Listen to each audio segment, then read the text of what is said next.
There's a huge difference between confident and cocky. Confident is kind of, you can do it, but you're not, you can kind of present yourself, but you're not throwing in other people's faces. You're not making a scene of it. You're not being aggressive about it. You just know you can do it, and you do it. Usually the loudest person in the room is not the smartest person. It's usually not the strongest person.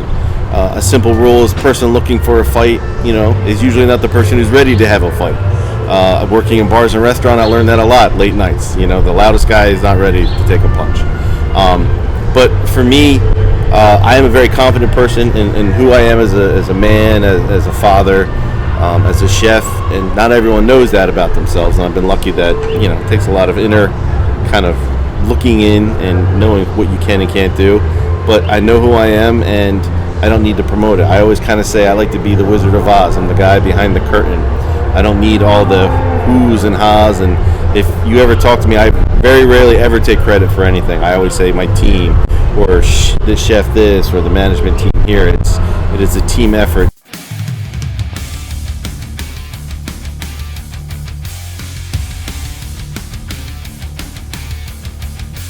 Chef Stahl, welcome to the show. How are you doing today? I'm doing great. Thank you for having me. So you've been here at Peddie for over a decade now? Definitely over a decade. Yeah. I don't know the exact date. I'm sorry. Around 12, 13, 14, somewhere around that. Somewhere around there. I did get like a 10-year award a couple years ago, Okay. So but that didn't help. At least a decade. I have the wine glasses to prove it. Cool. So what are your origins as a chef? I know you wrote that you opened your first kitchen when you were 23, or you worked at your first kitchen when you were 23. So what are the origins? Why cooking? Cooking started, my first job was a cooking job when I was 16 years old. I was a dishwasher. My grandfather was a chef. My stepfather's a chef. So part of that played a role in my life. But honestly, the simplest story is food kind of makes sense to me. I can't really sing. I can't dance a little bit. But it was my senior year of high school. I was one of those lost kids in the sense of I didn't know exactly what I wanted to do. Actually, I'm sorry, it was my junior year.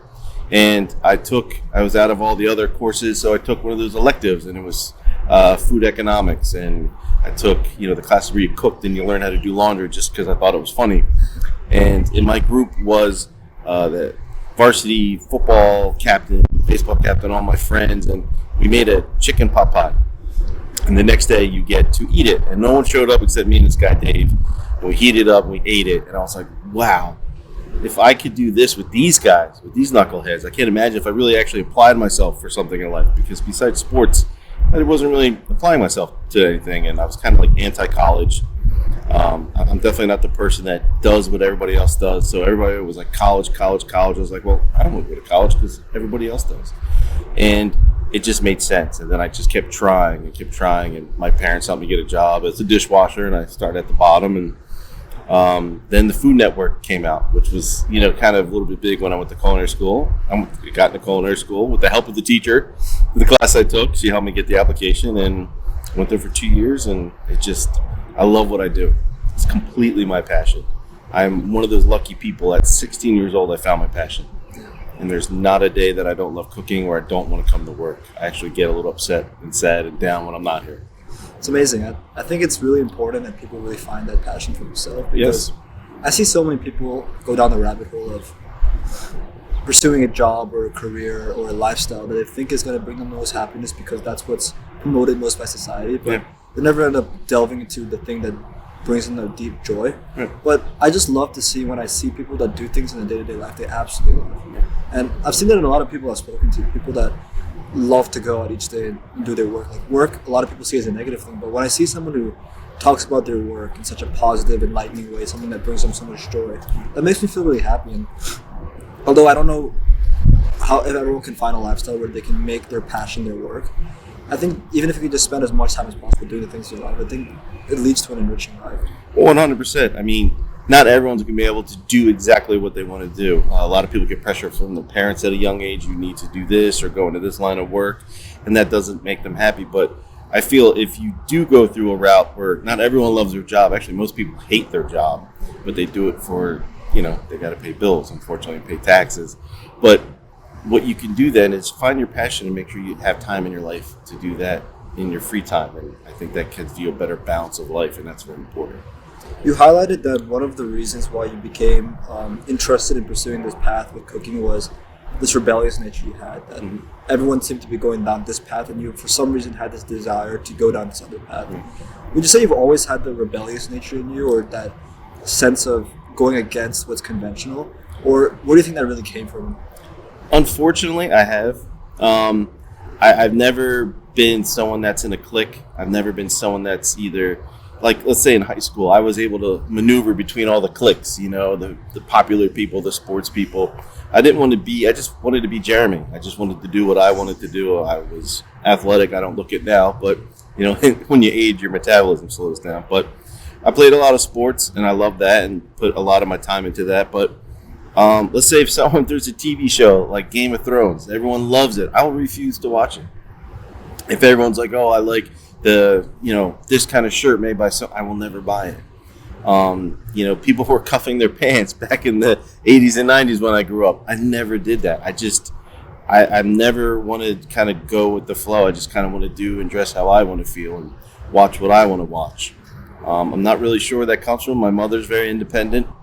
My father, not so much, but definitely my mom has an independent, old hippie spirit. So I definitely say I'll get that from her. And also, I just kind of like going against the grain. I like to not ruffle feathers, but just kind of make people think and be like, oh, Jeremy. I get that a lot.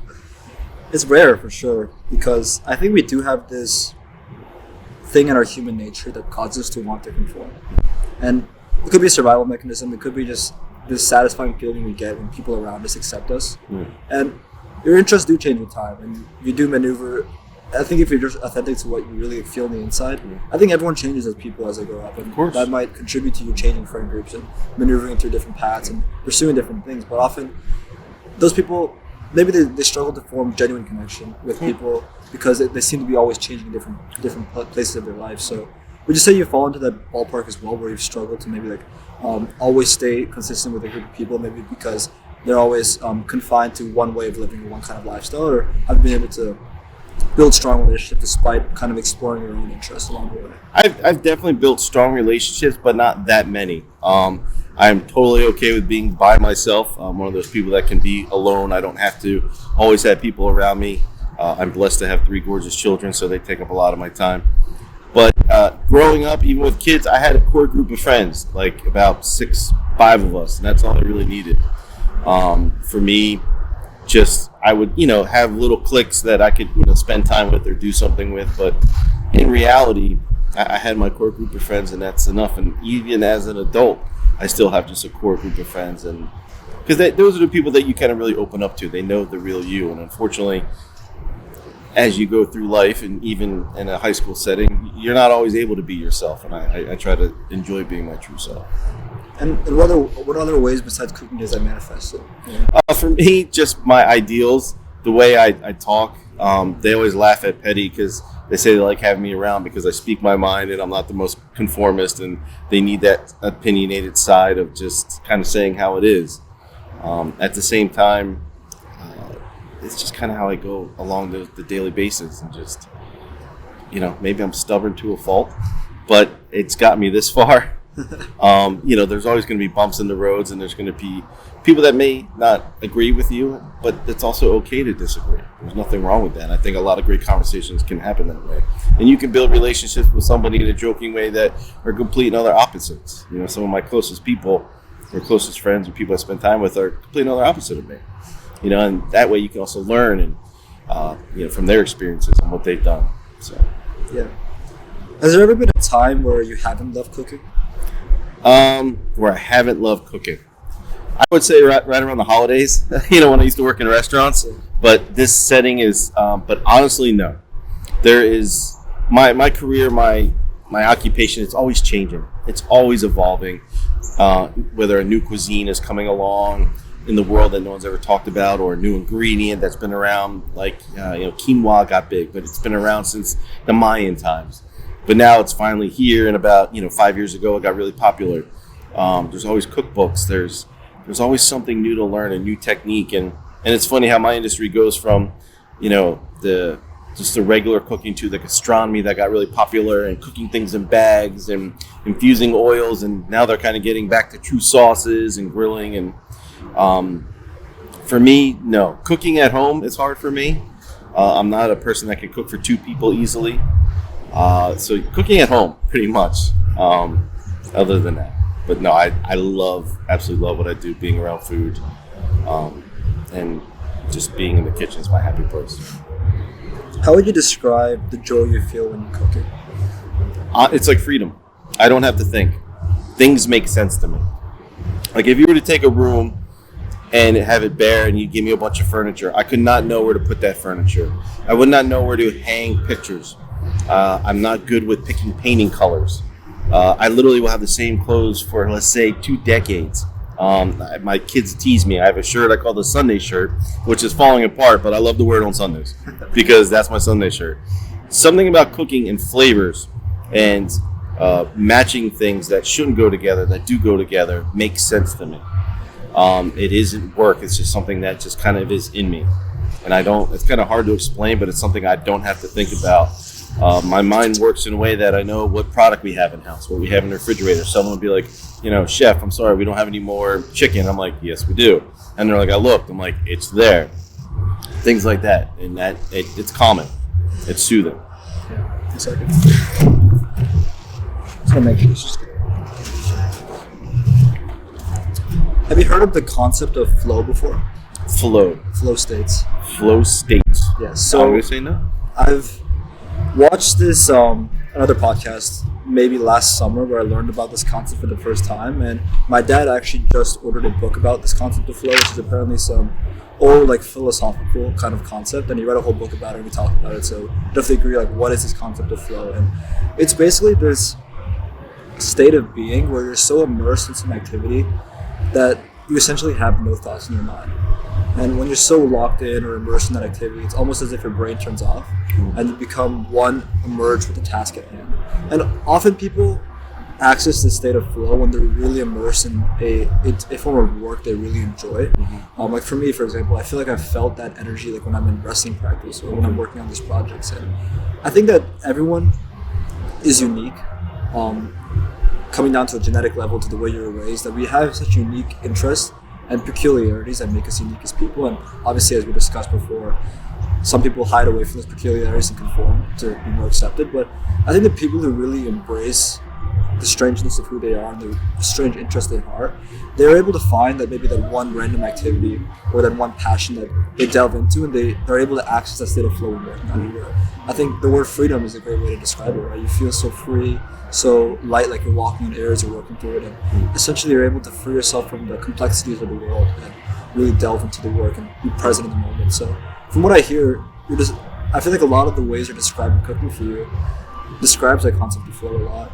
I wonder what your thoughts are on that. I mean, I definitely think flow in this position I'm in now, definitely not as much.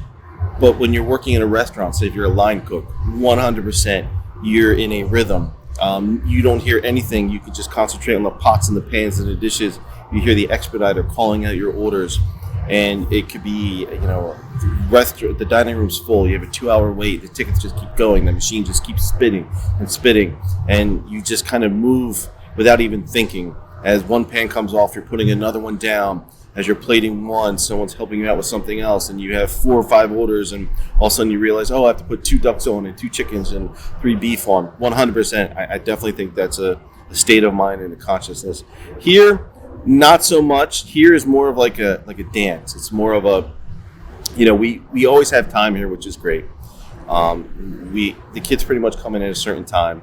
But here it's more of just like a much slower progression, and everything takes a lot longer to prep for versus, you need 15 orders one night at a restaurant.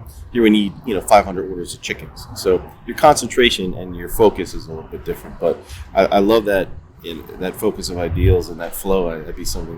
It's definitely something that's out there. Yeah, that's cool. I went to, just 2 days ago, I was up in upstate New York for the solar eclipse, and we were driving back, and we stopped somewhere for dinner along the way back on the drive, and I think the energy you described, I really saw it at the restaurant we stayed at, because the restaurant was packed. I think it was a Monday, so for some reason everything was closed everywhere around New York. But Yeah, I could see like the workers, they were walking like really fast, and I mean usually sure there's a certain tendency for waiters to like walk fast, but I think at this restaurant it stood out in particular because it seemed that they were in that energy of like walking fast, like delivering orders, and I can really see what you're saying there because it's amazing how the brain is able to, when you're really in that state, you're able to take so much information and input and put it all together that this form of art that obviously I've never experienced that in cooking or working at a kitchen, but I can kind of feel what that would feel like.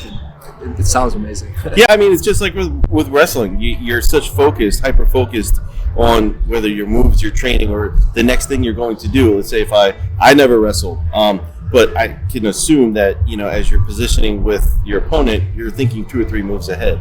It's the same thing almost with cooking. Everything has to be prepped ahead of time to then execute and then plate. It's almost the same thing. And do you also find a joy maybe in exploring new ways to make something or making new types of recipes? 100%. It's one of my greatest joys of creating a dish and trust me, everything has been done on the planet. Every chef is, everyone steals from everything. And you can always take a recipe and you kind of implement your flares. A recipe really is just a starting off point. So let's say if you buy Chef Jeremy's cookbook, which I do not have and I will never have, you would say, oh, this, and this. We'll be like, well, I don't like rosemary. I'm going to put thyme in it. I don't like chicken, I like shrimp. And that's kind of how you create your own dishes. But I've had some dishes that have completely failed and were disgusting. But to me, I thought it would be the greatest thing ever. And then I've had things that have been great, which I'm like, I can't believe people are loving this. This was the most simplest. But I've learned in my career, simple is definitely better. Less of amount of ingredients, keeping things clean, and let the ingredients speak for themselves. Yeah, definitely. It's the greatest joy to see someone eat my food, because I'm in the service industry, so serving people is wonderful. But having someone eat my food and be like, oh my God, this was delicious. That's the instant gratification that a lot of careers don't have. And I get that every day. And I also get, oh, that wasn't so good. Or, oh, I didn't really like that. Or, can we run this? And that's okay too. You wrote that one of the skills you think that you developed or you recognize you had was being able to manage a lot of people, especially in the kitchen setting. And you mentioned that you find it easier for some reason to manage a group of people than maybe managing yourself. So describe that skill to me. Like, how do you think you developed that, and when did you recognize you had that? I'm blessed that I have an amazing team here. I have an amazing sous chef, 2 managers, Jimmy and Pam, and my sous chef Matt, and all the other cooks and line folks here. I don't know why I can't manage myself with my time. I'm very easily procrastinating. I'm very like, I got 5 more minutes. I got 10 more minutes. But I can, figure out and how to get a team of 30 people to do what I want to do and to create my vision. I did sales for 5 years when we were starting a family. And I was good at selling, but I wasn't really good at managing my time to seeing the customers, to finding new, and trying to get new sales, because I had a hard time just kind of mapping out my day. What does Jeremy need to do? But to tell 15 other line cooks what to do and have a plan, that's kind of really where my mindset works. So I don't know why it's like that. It is still like that today. I will almost always be late to wherever I go, except for work. I'll always be almost on time for work, and I can have everything mapped out for a week.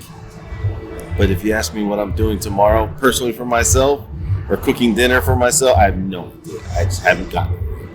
I wonder if that skill of managing other people comes more from maybe the social aspect of it, like being able to understand how people operate and how they come together as a group to operate. Because I know that requires a lot of maybe social intelligence, which is a different skill, and I've read that there's multiple types of intelligence, right? I think in our society today, we look at intelligence as this very narrow definition of what constitutes someone who's smart. But this other book that I haven't read yet, but I've heard about, that it's on my list, is that there are 5 types of intelligence. I'm going to try to see if I can remember all of them. But, one of them is like more cognitive intelligence. One of them is more arithmetic intelligence. One of them was social intelligence. So I remember there's different types of intelligence people have, and I wonder if the skill of managing people comes into the category of social intelligence, because I think it really requires you to be able to understand like how people operate and like what they must do in order to carry out and implement this vision. So would you say you've seen more of that side of it? Or? Oh, 100%. I think I have, a way of talking to people. I have no problem talking to people. I'm not a shy person, whether it's one person or 100. I mean, that hasn't always been that way. I'm good at reading people. Helps when I play poker, but to just honestly reading people's personalities, and I'm very good at understanding what somebody needs to get through the day. Some people need that recognition. Some people just need a thank you. Some people need to be pushed. Some people not saying yelled at. We don't really do that here, which is great. I grew up during the time of the industry where yelling, screaming, throwing chefs, I lived through all of that. Everything you see on TV like Gordon Ramsay, I lived through all of it. Even worse. Luckily my industry is changing, and we're trying to be more thoughtful of how we treat our employees. And that's something would not fly here, nor I'm not that guy anymore. But definitely, it's just something about reading people that I can do pretty well. I'm not perfect at it, but that has helped me. I have 30-some employees that work in food service here, just about, and it's 30 different personalities. So you got to kind of, there's a great line in the movie, Training Day, where it says you got to balance your smiles and cries, and that's 100% true in life. Undoubtedly, you also face difficulties in the kitchen at times, right? Where maybe things are not going how you'd want it to go. And if you don't yell, what other methods do you employ to try to get through those difficult situations? For me, what I've always learned, which kind of works best, is not yelling anymore. Yelling, working out of fear instead of respect is something that doesn't work. Let's say in my early age, my late 20s, early 30s, that type of chef mentality, that's what it was. You led by fear versus respect. Here, I'm more of a mentoring kind of aspect to let's figure out what went wrong, what happened, throw it away, let's start over, and let's do it right this time. And let's figure out what we did wrong, or why it doesn't taste good, or why do we burn the tomato sauce for the third time in a row, and those little things. But it's more about mentoring now and figuring out the whys, instead of just going at and attacking someone and be like, this is terrible. And I wonder, how do you open someone who maybe not so open to mentorship? Like, I know there are a lot of, I know you mentioned that you're pretty intelligent with personalities and meeting people, and you maybe face people who are more like maybe egocentric or maybe more self-centered, and people that are maybe not be as open to change. How have you kind of navigated that while still keeping the respect side of it and still trying to maintain that level of respect amongst each other? What I like to do, especially say if someone's to come work here, I give them like the cheat codes of how you're going to succeed at Peddie. I always say it's going to take you 3 years to learn the operation here from our side at Peddie. It's always changing. It's always evolving. The menu changes every single day here. There's so many events that go on. Everything is different. Graduation, alumni, parties, sandwiches. So it's not just the same menu like a restaurant, which a lot of the people we get come from. They're used to the same menu, maybe change it 3-4 times a year. So they're used to that every day, and it feels good for them. For us, it changes every day. So what I ask them to do is come in and be a sponge. Bring your basic skills. Know what you know, and what I like to say is learn the Peddie way. We're not going to make the same sauce that you made at your restaurant. We're not going to make the same sauce you make at home. We have our way of doing it. So once you learn our way of doing it, you can obviously then make a suggestion, or hey, let's change this or try that. I'm always open to that, to suggestions. And also, I always tell people to write things down. I usually give most of my employees like a binder and a pencil. Most of them don't do it, and then later on I'm like, where are your notes? Where do you see this? And they'll be like, oh, I didn't write anything down. I'm like, well, how are we learning? Because you obviously can't keep everything in your head. So it's that kind of challenging them, and then when they get frustrated, each employee almost fortunately gets to a breaking point where they're not getting it, they're not understanding it, they don't think they can do it, and then it clicks finally. Maybe the second time we run beef with broccoli, or the second time we run fried rice, or the second time we run this kind of ravioli, and they're like, oh, okay, this is the amount, and then they start to get it. And sometimes it gets very frustrating for them. And let's say if someone does have a strong ego, there's usually 2 ways it can either go. They can either not conform, but they can either adapt to what we do here, or adapt to my systems, or how I expect things to be, or they can move on. And that's usually the last. Unfortunately, we don't want them to, because with any employee or any person, you put time and effort into it, and it's a financial cost as well. But sometimes it gets to a point where if their ego is too much for a situation, then maybe this isn't the right environment for them. Yeah, interesting. I don't think people see that side of the kitchen, because no, of course not. There's so much complexity to it. Right. There's so much that goes into it.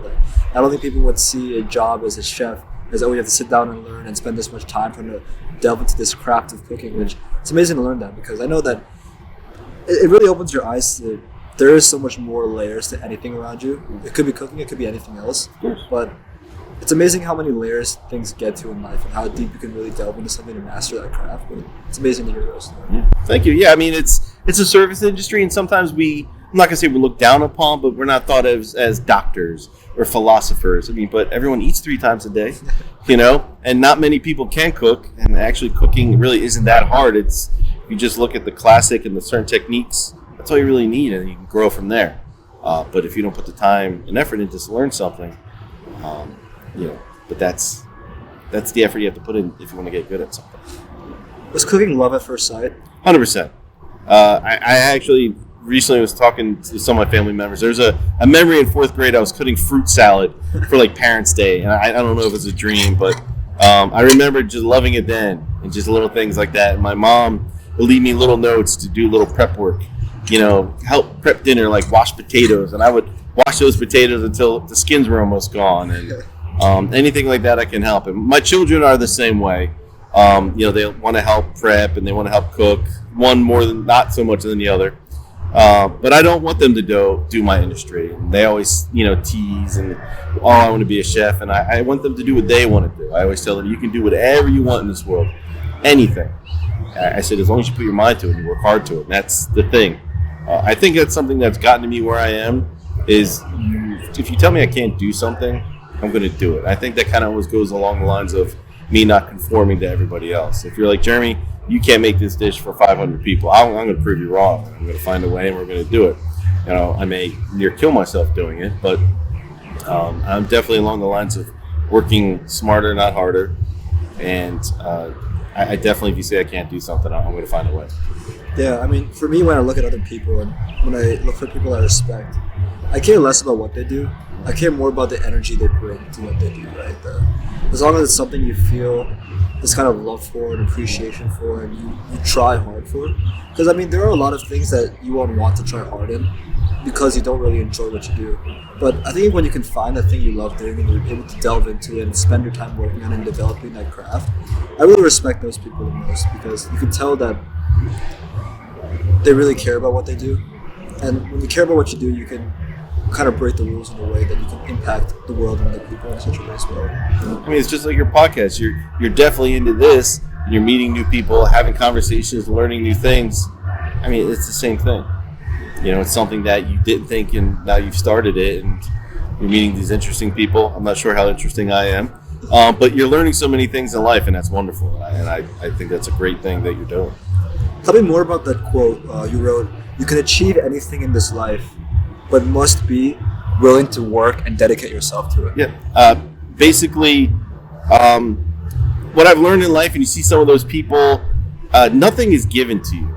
You cannot take anything for granted. And I always tell my children, and recently, I know I'm not the most political person, but when our recent president and our new vice president, she's a female, she's a woman of color, which is, and I made my daughters, I have 2 twin daughters, I made them watch the inauguration, and I said, this person is you. I said, in a sense of, people may say, so-and-so can't do this, she can't do that, you're a woman, and or something like that. But this woman is a heartbeat away from being the president of the United States. I'm like, this is a monumental moment. And I said, it just goes to show, I'm not saying the vice president has done everything and worked super hard. I don't know, and how that all gets picked. But what I tell my kids, and how I've done it for myself, is you have to be the first one in, the last one to go. You have to really dedicate, learn, ask questions. You have to fail 100%, because that's one of the best ways to learn anything, is by failing. But I will outwork anybody, and that's something I've always done in my career. That I'm not always going to be the greatest chef, and I know I'm not in the world, because there are way better people. But in any kitchen, I've been the hardest worker, the most dedicated person, someone they could depend on, and that's always helped me, let's say, go through the ranks and get the next position up. And I was always the youngest boss wherever I worked, the youngest sous chef or chefs in the kitchen, and a lot of older folks would come in and have a hard time working underneath me. But it's just, I don't know if that's at 10,000 hours to perfect something. You cannot perfect anything. You cannot learn anything. You always have to be learning. But if you work hard enough, in this life, what I've seen, and kind of getting off the point, but like the superstars, the rappers, the singers, they work at that. That's their life. It's what they dedicate themselves to. Same thing with an athlete. I mean, you see them on the field, but they're working out on their days off. They're doing the extra weightlifting. things like that. I mean, the podcast, this is not a school thing. This is something you're doing extra in your own time. So by working as hard as you can, you will achieve it. If you don't, it's very noticeable. And, let's say if I have an employee that's not giving their all, they're on their phone, or they're walking around, well, that's not going to be my first pick to, let's say, promote them or ask them to do more. To me, they're just a worker. And that's okay, too. This isn't for everyone. I heard another quote, you can be anything, but not everything. 100%. And it really goes into saying that I think the way the world is developed to the point we're at right now, the way you mentioned is like if you put the work in, you can be anything, but it also serves as a reminder that you really need to pick what that one thing is. Yeah. Because if you try to do a little bit of everything, you'll kind of stay in the mediocre state, which if you're okay with that, if you're okay with having a multitude of experiences but no mastery, then that's totally fine as well. But I think that if you were willing to sacrifice a lot, sacrifice not being good at 100 things so you can be good at one thing. I think that most of the people we see who achieve a lot of that external success and a lot of that mastery for what they do, a lot of it comes from sacrifice, right? Saying that instead of dipping my toes in a lot of different things, I'm going to go all in one thing to become successful. Yeah, I mean, sacrifice. That's the perfect word. In restaurants, or at least as my point of view, nights, weekends, holidays, you never saw me when I was in the restaurants, and that was okay. Because that's what it took to get the job done. That was my career. It's what I wanted to do. When I first started here at Peddie School, I had never done batch or bulk cooking. I've either been in restaurants all my life, and I was in smaller scale things. So coming here was completely out of my element. It is something I never had done. Cooking 5-6 cases of chicken for dinner. I would do 2 bags of chicken at a restaurant. So this was complete and utter. Just kind of blew my mind away, and it was exciting. But again, if you put the work into it and you focus, yes, you can do that and learn new things. But if you're not willing to take that chance and work for it, you'll never know. How would you describe the difference between working at a restaurant and batch cooking, like cooking for a large amount? Definitely the restaurants are here for, let's say, a restaurant. You have a limited menu. You have specials, which is great. But you may serve 200-300 people in a night. Well, I can do 200-300 at breakfast. And I'm doing that. We do about 1,500 meals a day, which is very fantastic and very exciting. Also, I get to change my menu every single day, which restaurants don't. Let's say if you work for Applebee's or Fridays, which there's nothing wrong working in those type of establishments, but they have set menus and they run for 6-7 months and then they change. The sheer volume of what we have to do here, and then you can't always do things the way you do at a restaurant where you're cooking 2 pieces of chicken in a nice little cute little saute pan over a flame. Here we have a massive braising till, and we have to kind of figure out how long it's going to take us to produce that one item, and can we do it in a timely manner and in a manner that tastes good and it's going to be presentable. That's the difference. It's much easier to cook little intricate plates versus, all right, well, now you need to mass produce that for 500 people at dinner or 800 for lunch. So you mentioned that one of your values, you mentioned a couple of values you had, but one of them that stood out to me was finding this balance between being confident but not cocky. So yes. How would you describe it? There's a huge difference between confident and cocky. Confident is kind of, you can do it, but you're not. You can kind of present yourself, but you're not throwing in other people's faces. You're not making a scene of it. You're not being aggressive about it. You just know you can do it, and you do it. Usually the loudest person in the room is not the smartest person. It's usually not the strongest person. A simple rule is person looking for a fight, is usually not the person who's ready to have a fight. Working in bars and restaurants, I learned that a lot late nights. The loudest guy is not ready to take a punch.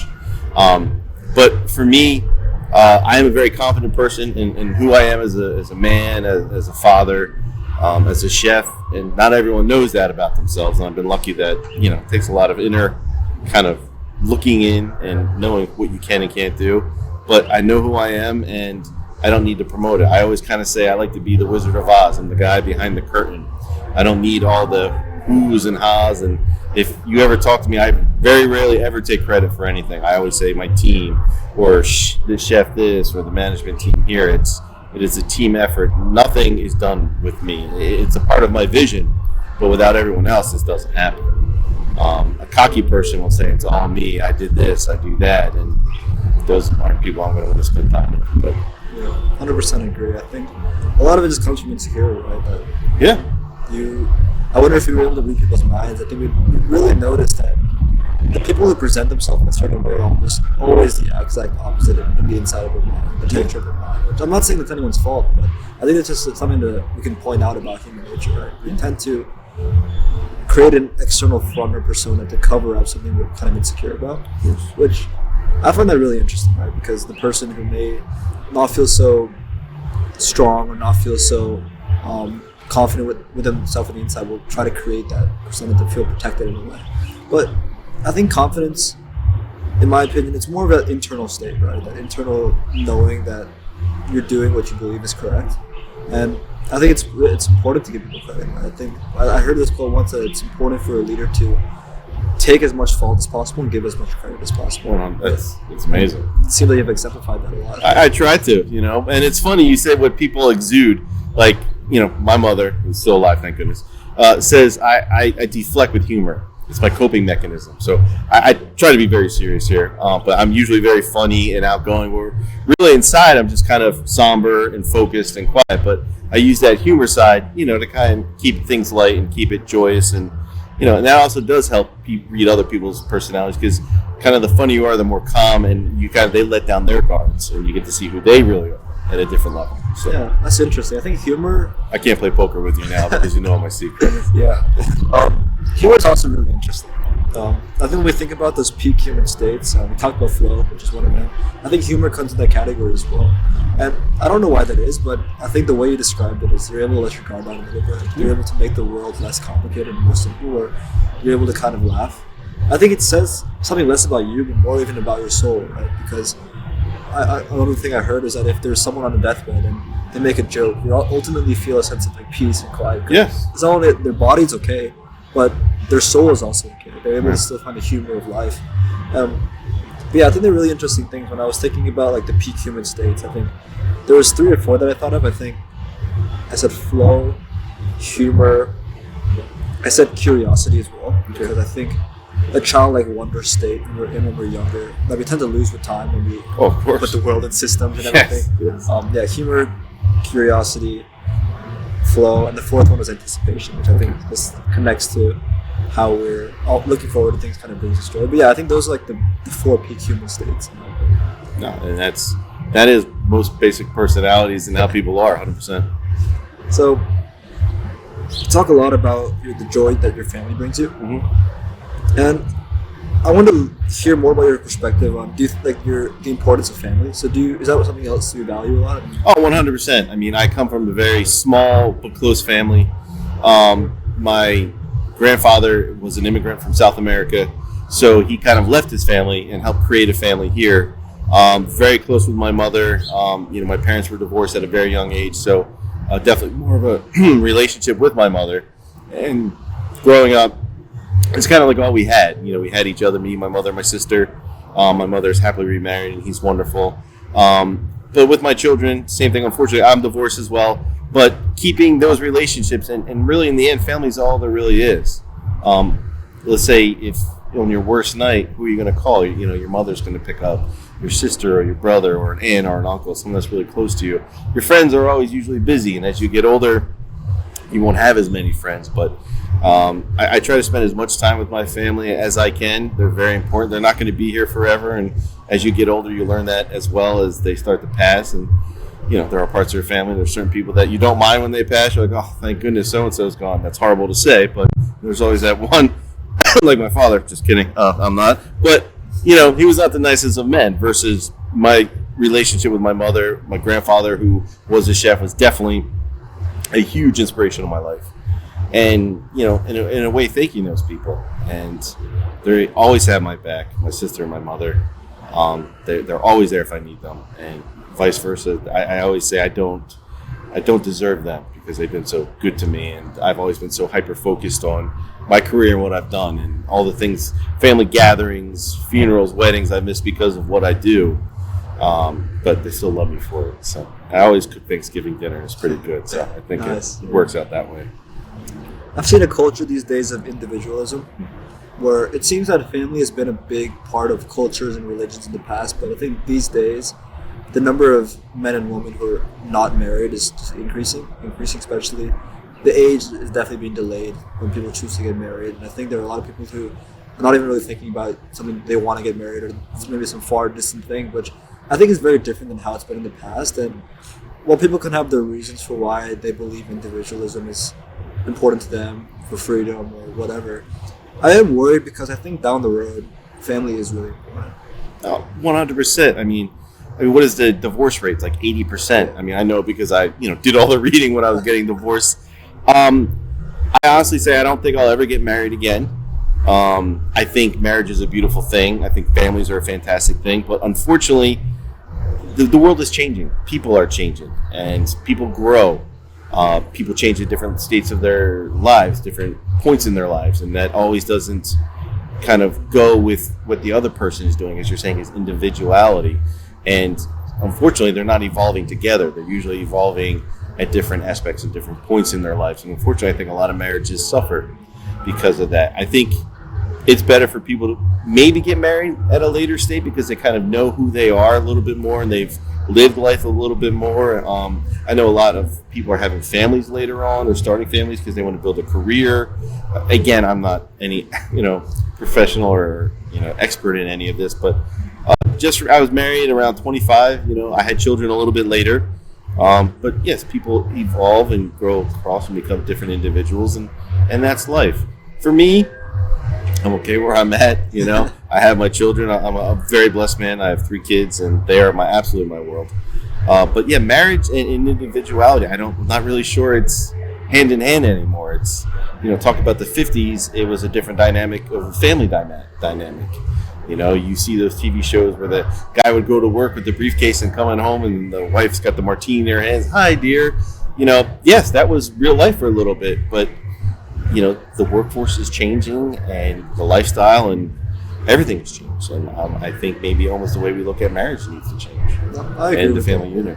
I think definitely when you're older, you have more maturity and you're able to really understand who you are and other people a lot more clearly. But in terms of just relationships, I think the fact that you have those relationships with your kids is great, and I do love that because I think that can also help you down the road, having, as you mentioned, the importance of having people close to you. And I think for sure it's really important to have those people, and it seems that you really have that strong connection, which is great. Oh, 100%. Yeah. So what are your kids up to these days? My children, my twin girls turned 14 on Monday, actually, and it was great because I had all family style. Wished them happy birthday. That was wonderful. My son is 8 years old. He'll be 9 in July. He's just started baseball this season. When my one daughter just finished basketball her season, and my one daughter just eats books. She doesn't want to run. She doesn't want to play sports. She doesn't want to be bothered. She likes movies. She likes books. She's definitely more of my artsy child. My twins couldn't be more different. And they're just great kids, great little human beings, and love them to death. But they're getting to the point now where it's cute to see the dynamic of the interaction between all 3 of them. And everyone's like, oh, be careful, the teen years are coming. And the sass isn't there so much, but, the way they pick on each other just drives me crazy. Yeah. But they're very happy. They're healthy. My girls start high school next year, which I cannot believe it. And, my son will be 9, and he's so little. He's like the shortest kid on the planet. But they're strong kids, and they're happy kids, and they're healthy, and that's all I can ask for. Yeah, 100%. I'm never had kids before, obviously. But, right, yes. Please wait. One thing that I would imagine having kids, a beautiful thing that I would see is how unique each child really is. Hearing your stories, it seems like they express that as well. For some reason, each child just has these random inclinations to different things. You have an artsy child, an athletic child. Yeah. I think that's such a beautiful thing. I don't know why that is, that every child is so unique in different ways. And it's something you need to help grow, and you have to help, not mentor, but be supportive of. I mean, it's easily, one thing I did learn from a gentleman once, that says, get your kids into what you like at early on, because then they'll like what you like, whether it's your sports teams or what you like to do, but you also have to support what they want to do. You can't keep pushing them to do something they don't want to do. And it doesn't matter, I have 2 great athletes, and I have one that could be a good athlete, but that's just not her thing.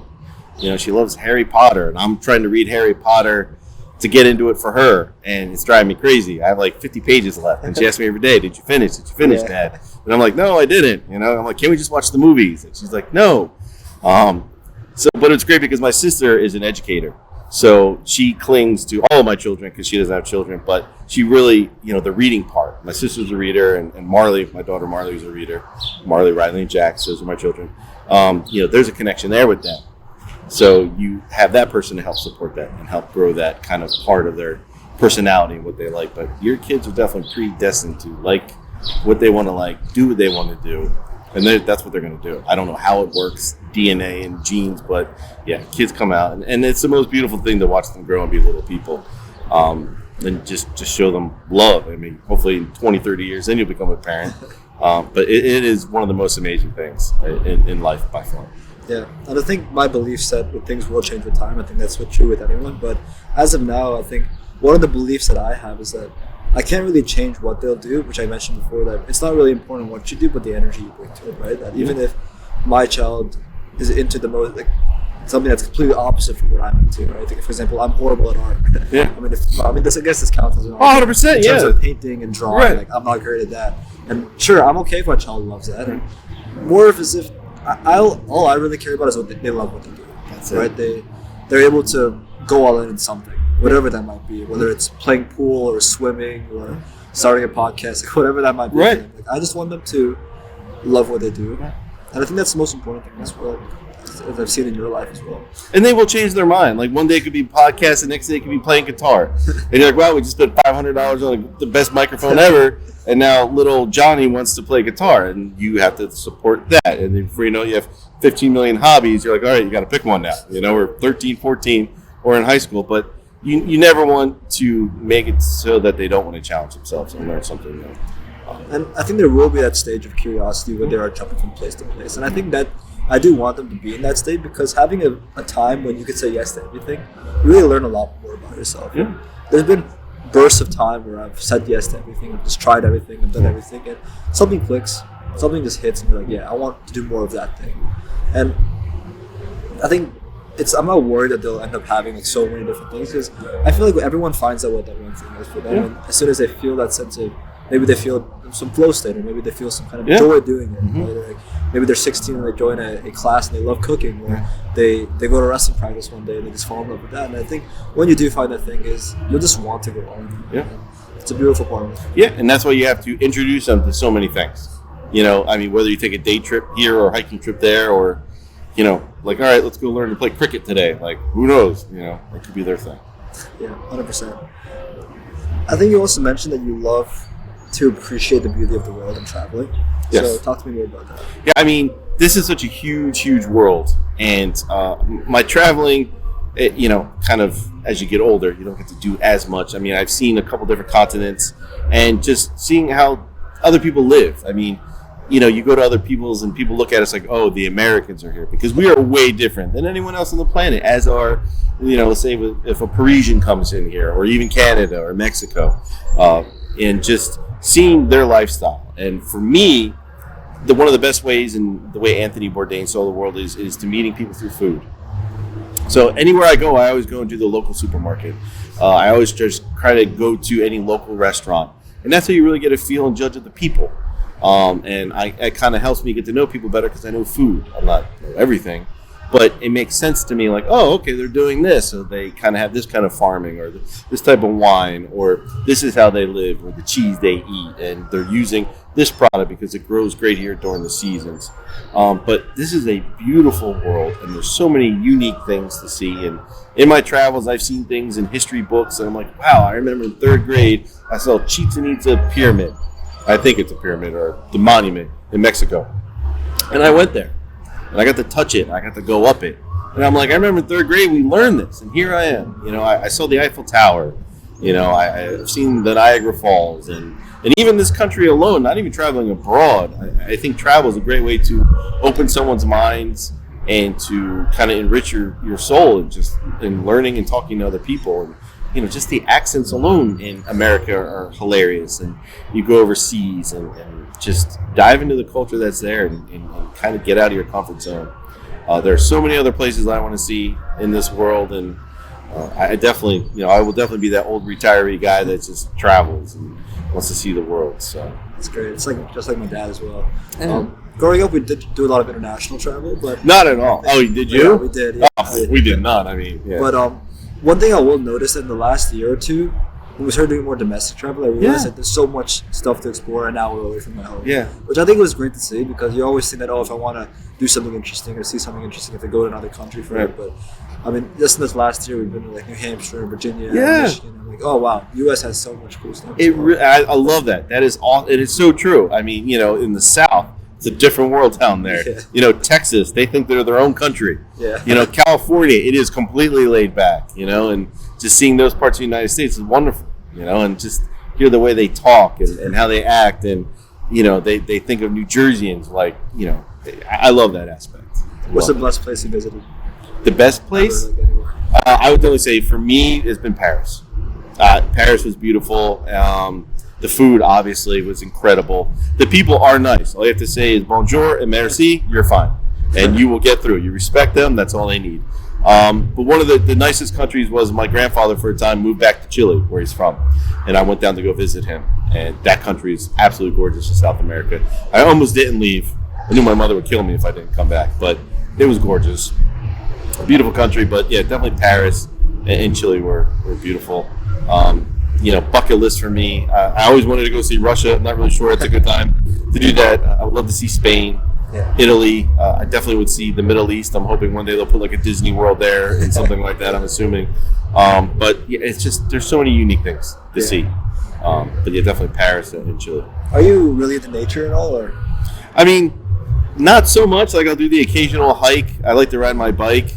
I mean, honestly, not too much other than that. I mean, I believe we are blessed to be on this campus. I mean, I eat lunch every day when it's warm, and I look at this beautiful lake behind me, and I remember how blessed I am and how gorgeous it is. But no, I'm not the guy who's going to like hike up, Mount Everest or really look at bird watching or anything like that. But I mean, I do have appreciation of what is around us, but I'm not a big outdoors person. You seem more into cultures of people. Yeah. And I think that's also a great thing as well. Paris, I went to Paris when I was younger, and I think it's a great spot as well. Oh, it's gorgeous. Yeah, it's beautiful. It's a different world. Yeah, for sure. I've never felt so safe in a city, and I'm not a big city guy. Yeah. Cool. Well, Chef Stahl, thank you so much for coming down today. Thank you for having me. Anything else you want to close with? I think you're doing a fantastic job. Thank you for this opportunity. I've watched most of your podcasts now, and most of them. Yeah, I mean they're amazing, and I love that what you're doing. And I think just meeting you in this, I don't get to meet all the students. Again, like I said, I'm kind of in the back. It's just fantastic, and I'm beyond impressed. Thanks so much. What you're doing, and please continue. Don't stop. 100%. Yep. Stay in touch and see you around. All right, thank you. Thank you. If you enjoyed that episode with Chef Stahl, then you're going to enjoy this episode right here. Make sure you click right here to watch that episode, and don't forget to like and subscribe for more.